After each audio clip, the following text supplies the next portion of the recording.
ভারতের ভেতরে এবং ভারতের বাইরে যেভাবে ভারত সরকার এই খালিস্তানি মোমেন্টের সঙ্গে ডিল করছে তাদেরকে এমনটা মনে হচ্ছে এখন তো বড় কিছু হয়েই ছাড়বে। সিখ ফর জাস্টিস এবং খালিস্তানি এলিমেন্ট বিশেষভাবে 4টে দেশে অ্যাক্টিভ রয়েছে, আমেরিকা, ব্রিটেন, অস্ট্রেলিয়া এবং কানাডা। এই 4টে দেশই ফ্রিডম অফ এক্সপ্রেশনের নামে খালিস্তানি মোমেন্টকে নিজের দেশে বাঁধতে দিচ্ছে। ভারত বিগত বেশ কিছু বছর ধরে বলে আসছে এই দেশগুলো অ্যান্টি ইন্ডিয়া খালিস্তানি এলিমেন্টের বিরুদ্ধে অ্যাকশন নি, কিন্তু তারা এগুলো এনজয় করত। অবশ্য এখন ভারত সরকার নিজে অ্যাকশনে চলে এসছে। আগের সপ্তাহে ব্রিটেনের নাম্বার লেগেছিল আর এখন ভারত সরকার কানাডার নাম্বার লাগিয়ে দিয়েছে। রিসেন্টলি কানাডার ভেতরেও ইন্ডিয়ান এম্বাসি এবং ইন্ডিয়ান কনসুলেটস এর ওপর হামলা অনেক বেড়ে গেছিল। ওখানে অনেক হিন্দু কমিউনিটির মানুষকে টার্গেট করা হয়েছিল। আর পাঞ্জাবে অমৃত পাল সিং এর ওপর অ্যাকশনের পর ওখানে খালিস্তানি এলিমেন্ট মারাত্মক ভায়োলেন্স ছড়াচ্ছে। ব্রিটিশ গভর্নমেন্টের মতো কানাডার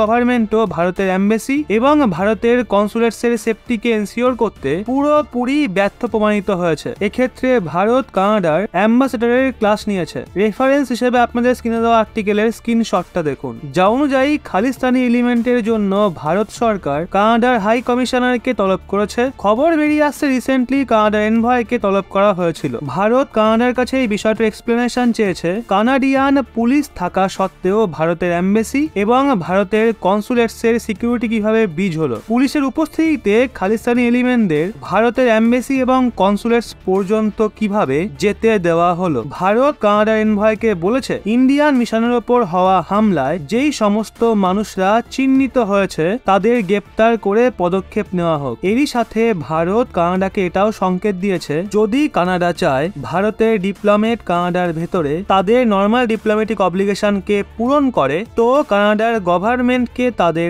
সেফটি এবং সিকিউরিটি সুনিশ্চিত করতেই হবে। এর আগে ভারত সরকার কানাডার হাই কমিশনারকে 2020 সালে তলব করেছিল, যখন কানাডার প্রাইম মিনিস্টার জাস্টিন ট্রুডো ভারতের ফার্মার প্রোটেস্ট নিয়ে কমেন্ট করে ভারতের আভ্যন্তরীণ বিষয়ে নাক গলিয়েছিল। অবশ্য দেখা হলে কানাডার প্রাইম মিনিস্টার জাস্টিন ট্রুডোর একটা হিস্ট্রি রয়েছে। তারা কানাডার ভেতরে খালিস্তানি এলিমেন্টদের সাথে ভালো সম্পর্ক রাখে, তাদের র্যালি অ্যাটেন্ড করে, তাদের প্রোটেক্ট করারও কাজ করে। তাও তখন যখন খালিস্তানি মুভমেন্টের জন্য 1985 সালে 260-এর বেশি কানাডিয়ান সিটিজেন মারা গেছিল। আপনাদের মধ্যে হয়তো বেশিরভাগ মানুষ এটা জানেন না, 23শে জুন 1985 সালে কানাডা থেকে লন্ডন হয়ে দিল্লি আসা এয়ার ইন্ডিয়ার ফ্লাইটে বোম ব্লাস্ট হয়েছিল। বাব্বার খালসা নামক খালিস্তানি জঙ্গি গ্রুপ 1984-র বদলা নেওয়ার জন্য এয়ার ইন্ডিয়ার ফ্লাইটে বোম লাগিয়েছিল, যা প্লেন আকাশে থাকতে এক্সপ্লোর করেছিল, যার জন্য 268 জন কানাডিয়ান সিটিজেন, 26 জন ব্রিটিশ সিটিজেন এবং 27 জন